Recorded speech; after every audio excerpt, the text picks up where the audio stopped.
I've been to plenty of whisky distilleries in Scotland now since starting the podcast, but I've never been to a distillery in India until I was invited along to the Paul John Distillery in Goa to be taken around personally by Master Distiller Michael D'Souza, showing me everything that Paul John do to make their tropical whisky. 30,000 casks. I've made it. The Paul John Distillery in Goa. We are here.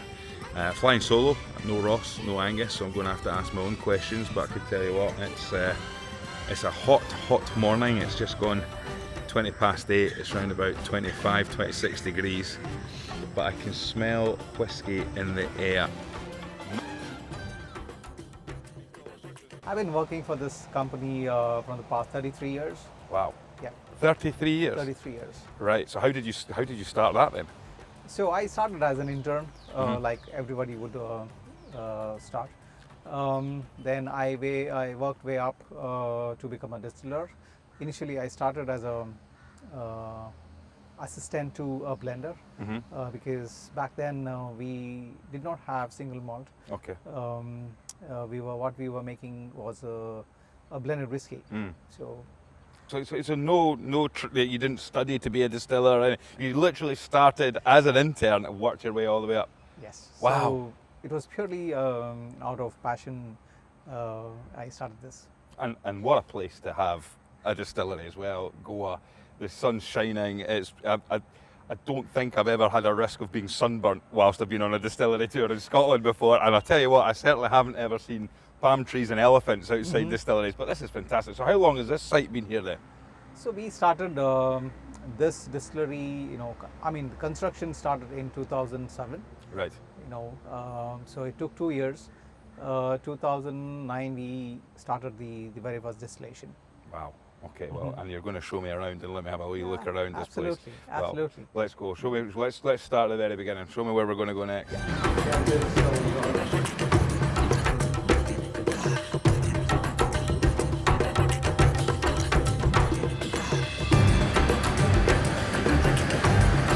Wow.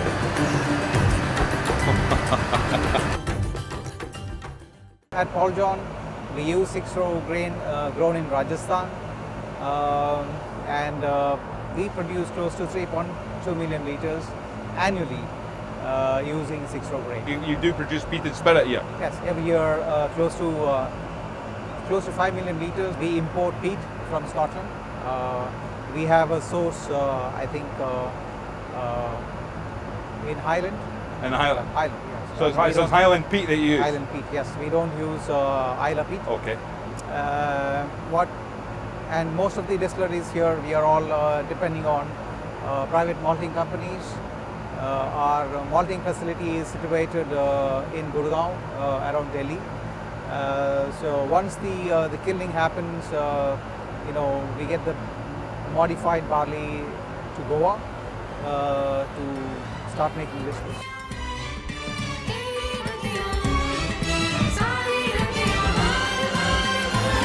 In total, we have 28 stainless steel fermenters. And how long do you ferment? What's the fermentation time here? So it is close to 50 hours.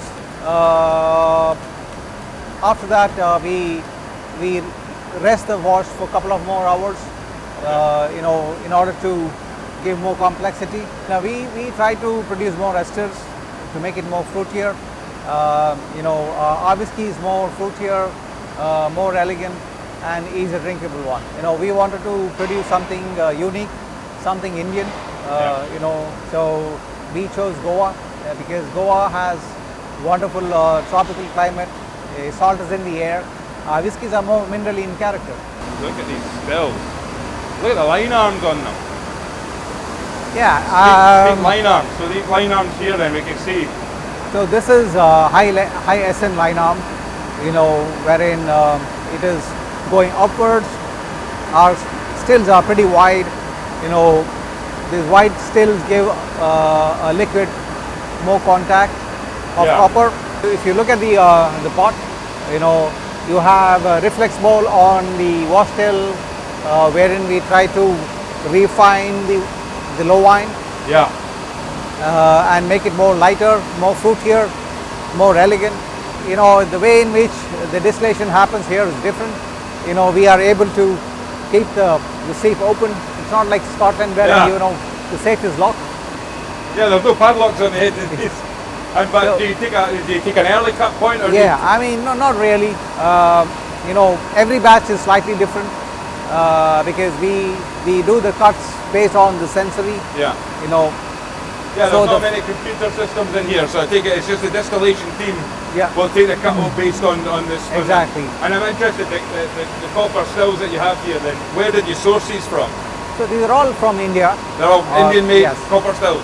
100% Indian. Whatever you see here, each and every equipment except the mill. Except for the mill, yeah. Yeah, except the mill, everything is Indian.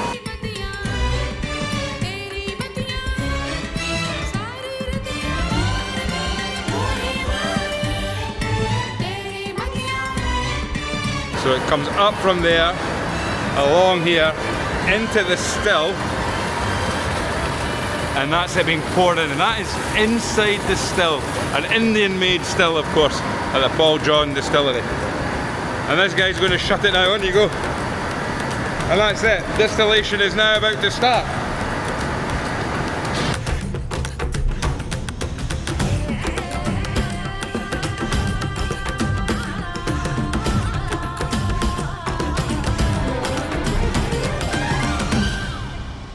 Yeah, it is. Yeah, that's a big old warehouse. Cast racking as well. Wow, look at this side.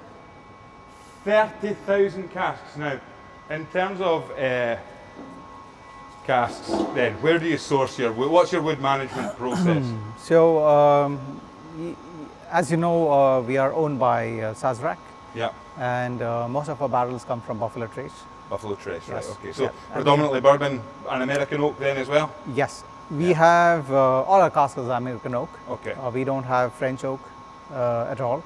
Right. Because for Indian climatic conditions, American oak is more suitable. Are the angels in India greedier than the angels in Scotland for taking their share? Absolutely. I mean, we lose close to 8%. 8% a year? 8% every year.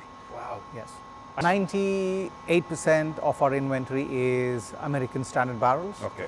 That is ex-bourbon. And the rest we have is Hogshead. Mm-hmm. We don't have age statement. We produce two different types of liquid, that is peated and non-peated. Out of this, we create different expressions.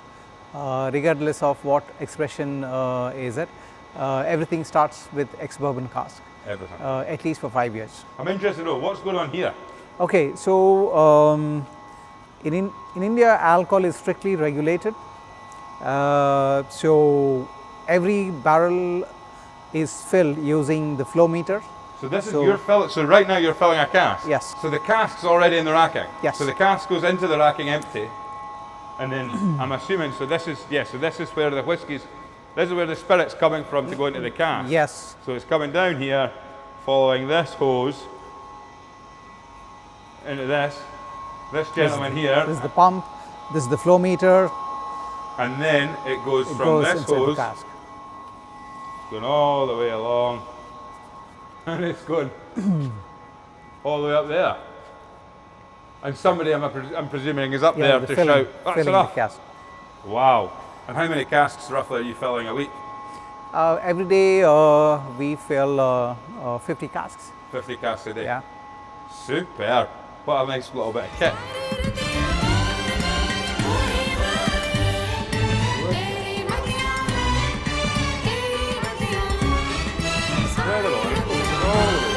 The final piece then, Michael. What's this here? Okay, this is the underground warehouse. Underground warehouse. Yeah, wherein we have close to say 3,000 casks. 3,000 casks 3,000 underground? casks, yes. Wow. And it's huge. So you can get lost in here and underground. this is more of a experimental warehouse for me. Yeah. Here I have different kinds of casks. this is what you see here is rum cask from Foursquare. These are Madeira casks. Okay, yeah. You have ruby and vintage port cask here. Oh wow. I wish I'd brought my copper dog with me. We have virgin oak on top. Yeah. Again, Madeira. When I came down the stairs, I thought there'd be a little room. I didn't realise it would be Yeah, I the can size just of this. I mean, it's just insane. So do you sample these regularly then? Yeah, every 6 months. Yeah. We would need to keep on top of this all the time. What an incredible place. Maybe you can come and taste some whiskies from here. Oh, look, you don't have to ask me twice, Michael. Well, thank you very much, Michael, for No that. worries. It's been absolutely fantastic. And I know you're off to Canada later on today, so all the very best in your travels. And thank you for Thanks, showing us Graeme. around. And Thank you. Thanks for giving the Whisky Wonderful Stories having you podcast. here. It was a pleasure. Look forward to see you again. Maybe back in the UK. Let me know when you're over there. I'll try and find an underground cellar the size of this. Cheers. Cheers, man.